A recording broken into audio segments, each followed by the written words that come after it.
Hello students, this is Dr. Joni Huda and today we are going to study developmental task theory by Heavygrust. कई बार question पूछा जाता है कि developmental task model किसने दिया है, तो आपको माइंड में रखना है that is formulate by Robert Havighurst in 1950। इससे पहले डेवलपमेंट टास्क को एजुकेशन में इतनी इंपॉर्टेंस नहीं दी जाती थी, लेकिन इसके बाद बहुत ज़्यादा फोकस किया गया एंड इससे डिफाइन हो गया कि किस एज का बच्चा क्या क्या काम कर सकता है और किस टास्क को कंप्लीट कर सकता है। जैसा कि नाम से ही क्लियर हो रहा है, डेवलपमेंटल टास्क बेसिकली अगर मैं आपको एक लेमैन लैंग्वेज में बताऊं तो इसका मतलब है कि एक एज लेवल ऐसा जिसमें एक टास्क एक बच्चे को कर लेना है। जैसे आप लाइक हर आदमी का एक शेड्यूल होता है फुल डे का। अगर आपने मॉर्निंग का एक काम करना अगर लेट कर दिया तो आपके सारे दिन के टास्क पीछे हो जाते हैं। उसी तरीके से एक बच्चे ने अगर टाइम पे एक टाइम है उसका क्रोल सीखने का, एक टाइम है उसका खड़े होना सीखना, एक टाइम है उसका चलना सीखना, अगर टाइम पे वो चीज़ें वो नहीं सीखेगा तो वो अपनी बाकी ज़िंदगी में और जो टास्क आने वाले हैं उन सब में भी लेट हो जाएगा। और अगर इसको डिफाइन किया जाए as a developmental task is a task that about a certain period in life, that mean एक फिक्स टाइम है, unsuccessful achievement of which lead to an ability to perform task associated with the next period of the stage in life। जैसा कि मैं आपको बता चुकी हूँ, अगर आप पहले टास्क को कंप्लीट करने में लेट हो जाते हैं तो आगे वाले टास्क भी आपके लिए पेंडिंग हो जाते हैं, वो भी स्लो रेस में ही चलते हैं। लाइक किसी काम को आपने किया और वो काम आपका अच्छे से नहीं हुआ या आप लेट हो गए हो तो अगले काम को करने के लिए आपका मन उतना अच्छा नहीं रहता कि आप उतना ही मोटिवेटेड हो कि किसी काम को करो। आपने देखा होगा किसी क्लास में सपोज आप एग्ज़ाम दे के आए हो और एग्ज़ाम देने के बाद आपको रियलाइज़ हुआ, आपने किसी फ्रेंड से डिस्कस कर लिया कि ये वाला एग्ज़ाम आपका अच्छे से पुट नहीं हुआ, आपके कुछ क्वेश्चंस रॉन्ग अटेम्प्ट हो गए हैं। नेक्स्ट पेपर को वो प्रिपेयर करने के लिए आपका मोटिवेशन उतना फास्टेस्ट नहीं है जितना कि फर्स्ट खेल हुआ था। इसी तरीके से जब हम कोई भी बच्चा जब चलने में थोड़ा लेट हो जाता है या बोलने में थोड़ा लेट हो जाता है, एवरीवन इज एक्सपेक्टिंग राइट। जब वो उस चीज़ को लेट कर देता है तो बाकी के सारे टास्क उसके ऑटोमेटिकली लेट होते चले जाते हैं। अगर मैं एग्जांपल लूँ यहाँ पर, फॉर एग्जांपल कोई एक इंसान, एक लड़का है, उसने जॉब लेने में या अपनी लाइफ को सेटल करने में फाइनेंशियली तरीके पे सेटल करने में थोड़ा टाइम लेट कर दिया तो उसकी बाकी लाइफ के काम भी लेट होंगे, लाइक शादी होना, फैमिली को सेटल करना and all that things, right. And हमारी पूरी लाइफ का ना टाइम पीरियड बना हुआ है। लाइक जैसे बच्चा एक पैदा होता है, उसको एक 6 महीने तक उसको पलटी मारना सीखना, उसको घुटनों के बल चलना सीखना, 9 महीने तक उसको खड़ा होना सीखना है, एक साल भर तक उसको चलना सीखना है, 3 साल के बाद उसको स्कूल जाना सीखना है, उसको लिखना सीखना है, उसको पढ़ाई करना सीखना है, 6 साल तक उसको अच्छे से पढ़ाई सीख लेनी है, उसको ये सारी चीज़ें सीख लेनी है। देन 18 साल तक उसको स्कूल की एजुकेशन कंप्लीट कर लेनी है। देन 24 साल तक उसे अपनी वोकेशनल कॉलेजेस वगैरह कंप्लीट कर लेने हैं। देन उसके बाद उसको जॉब या फाइनेंशियली तौर पर कुछ सेटल होना है अपने आप को। देन उसके बाद उसकी मैरिज होनी है।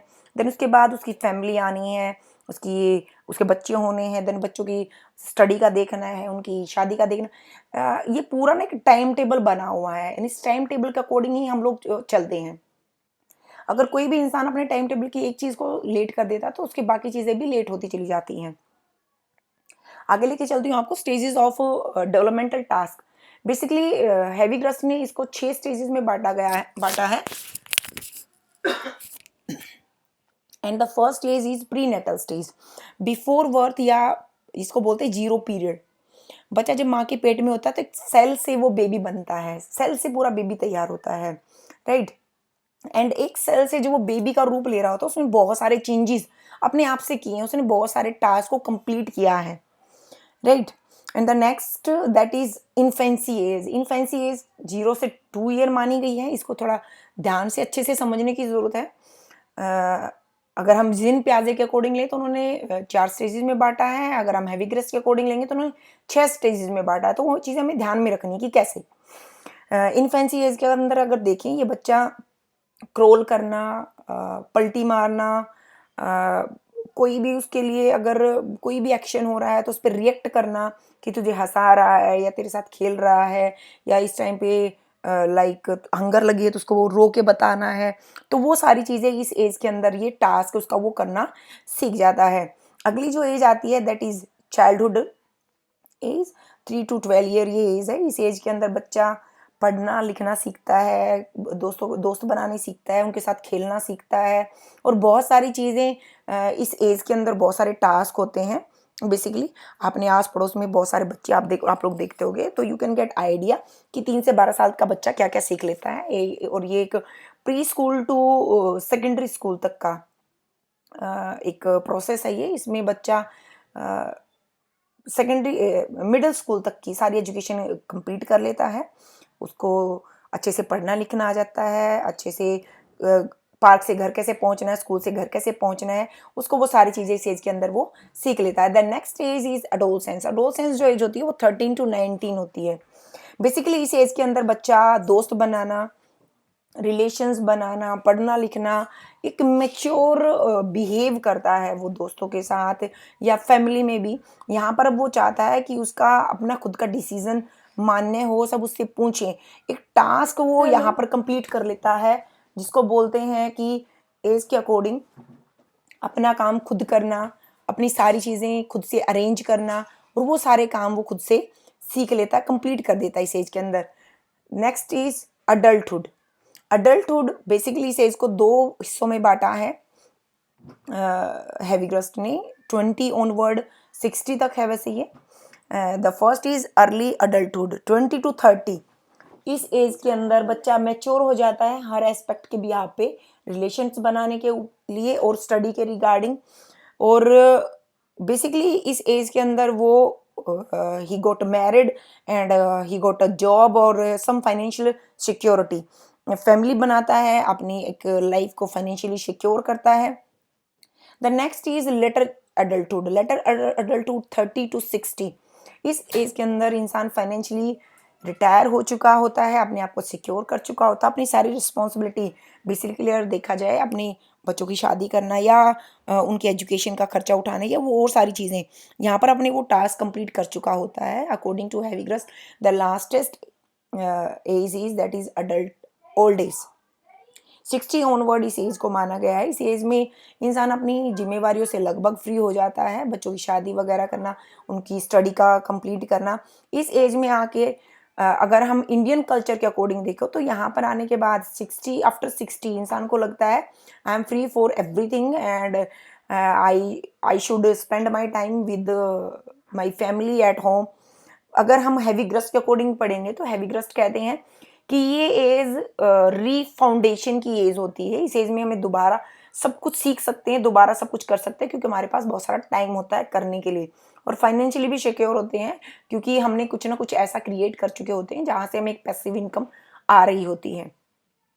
ये थी stages of developmental task and Havigrust recognized that each human has three source of developmental task।